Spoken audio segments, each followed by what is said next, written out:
একটা বন্ধুকে কল করতে গিয়ে হঠাৎ করে লাস্টের নাম্বারটা 2 না তুলে 6 তুলে ফেলেছি। কল চলে গেল। দেখলাম যে একটা মেয়ের ভয়েস। সেই মেয়েটা বলল, হ্যালো, কে আপনি? তখন আমি একটু থমকে গেলাম, কি ব্যাপার? আমি ফোন দিলাম আমার বন্ধুকে, ধরলো একটা মেয়ে। তার তো কোনো বোনও নেই, আর তার তো মা অনেক আগেই মারা গেছে। তাহলে ফোনটা ধরলো কে? তারপর আমি কথা না বলে ফোনটা কেটে দিলাম। এরপরে সেই নাম্বার থেকে SMS আসলো, আচ্ছা কে আপনি? কল দিলেন, আবার কথা বলেন না, পাগল না কে আপনি?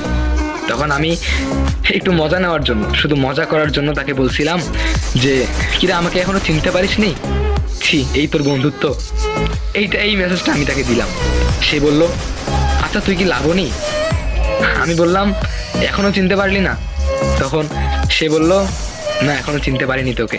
আমি বললাম যে ঠিক আছে, খাইছিস, খাওয়া দাওয়া করছিস? এইরকম করে কথাবার্তা বলতে বলতে মানে সেই মেয়েটা পরিচয় পায় আমার যে আমিও একটা মেয়ে, SMS এ কথা বলে। তো তারপরে, আচ্ছা তুই কি রোজা নাই? আমি বললাম যে না, আমি রোজা নেই। তখন সে বলল, এখন আমি তোকে চিনেছি, তুই হলি আমার সেই মোটি বান্ধবী, যে এক মুহূর্ত খাওয়া ছাড়া কিচ্ছু বুঝিস না, তুই শুধু খাওয়া খাওয়া করিস। হ্যাঁ আমি জানি তুই আয়েশা।